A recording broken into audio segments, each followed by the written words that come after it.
A day after it became clear of a three-way contest for the 4th Rajya Sabha seat from Karnataka, CM Ibrahim, state JDS president, on Saturday said his party fielded a candidate only after assurances were given by top Congress leaders of support. My party fielded Realtor D. Kupendra Reddy after Mallikarjun M. Kharge, opposition leader in the Rajya Sabha, and D.K. Shivkumar, KPCC president, asked us to go ahead. The Congress should have informed us earlier, Ibrahim told Salar News. To a query that the JDS, which claims to support the minorities, could have avoided fielding a candidate against Congress' second nominee Mansoor Ali Khan, Ibrahim said, "Did they ask us before fielding Khan? Siddaramaiah, former CM, became active only after the BJP fielded its third candidate, Leher Singh Saroya, who is party leader B.S. Yediyurappa's nominee," he maintained. 3 candidates are going to contest, including Leher Singh. We tried to... Ibrahim said, on the contrary, the Congress, which claims to be a party for the minorities, should have made Khan the first candidate instead of outgoing MP Jairam Ramesh. वो ही तो मैं बोला ना, कांग्रेस से मैं अभी भी appeal करता हूँ, पापो मंसूर नया बच्चा उसे गल्ला काटने को, जयराम रमेश ऑलरेडी बुढ़ा होगा, 2-3 बार चुन को आया उन्हें, उसे दूसरा वोट दो, मंसूर को पहला वोट दो, जीतो, सबसे बड़ी तुम्हें मुबारकबाद डाल, देखो जा तुम्हें आको। कांग्रेस पार्टी जो है अक़लियतों के साथ दोबारा बहुत बड़ा मजाक किए, जानते हुए उनके पास सिर्फ 20 वोट हैं, वो जीतेगा नहीं।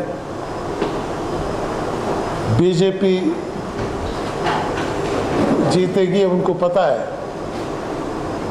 सिर्फ बीजेपी को जिताने के वास्ते ये रहमान खान साहब, फार्मर यूनियन मिनिस्टर, उनके बेटे को जो है आज कैंडिडेट बना के उनको पॉलिटिकली ख़त्म करने का काम कर रहे हैं। अगर इनको अक़लियतों पर इतना मोहब्बत थी तो जयराम रमेश के बजाय इन्हीं को दे देते। अगर ये भी नहीं हुआ, कम से कम हमारे से पूछते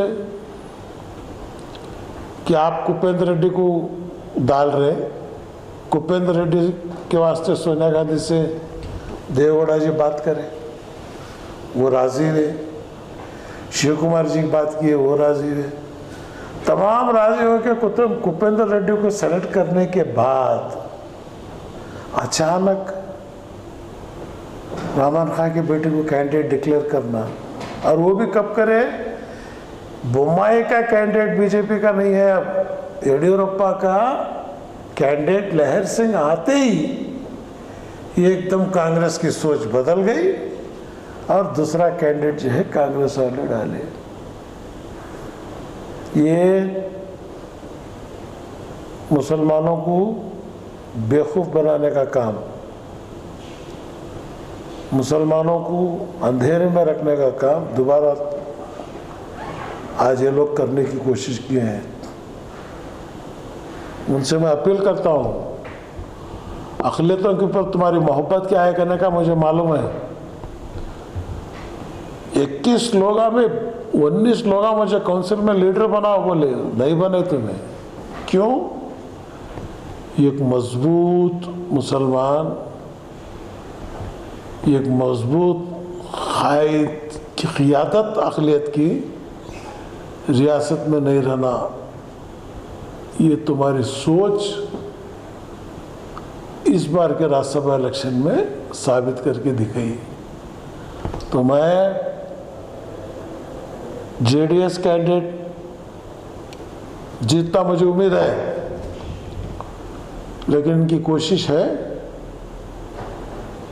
वो नहीं जीते तो भी परवाह नहीं, जेडीएस नहीं जीतना, बीजेपी जीते तो भी परवाह नहीं, जेडीएस नहीं जीतना। आगे असेंबली इलेक्शन में भी इनका रवैया यही रहेगा। जलधारे के लिए जो लाखों के लोग आने के बाद दिन ब दिन कांग्रेस से लोग जा रहे हैं। कपिल सिब्बल गया, कृष्णमूर्ति एक्सएमपी कर्नाटक का गया, मुख्यमंत्री चंद्रू गया, हर रोज इनके घर से एक एक आदमी जाले को है। तो इनको पार्टी बनना करने की फिक्र नहीं है, कांग्रेस को कैसा मजबूत करना इसकी फिक्र नहीं है, सिर्फ जो है जेडीएस को कैसा खत्म करना। बीजेपी तो भी परवाह नहीं, लेकिन तीसरी ताकत एक नहीं रहना। आज मैं जो कहता था मेरी कौम से, जिस दिन ये तीसरी ताकत बनेगी उस दिन तुम्हारी इज्जत देंगी। जब्बार को दोबारा एमएलसी मिला की वो तीसरी ताकत मजबूत है। इब्राहिम गया, उन्हें और हमना कमजोर करता, यूटी खातर को डिप्टी लीडर बने, जब्बार को जो है दोबारा एमएलसी बने, मंसूर को भी अगर राज्यसभा को लाते तो मैं समझता कि भाई वाकई इनकी सोच बदली नहीं। चिल्लर हमना देखो बंदे इनो हाथ में रख लेना चाह रहे।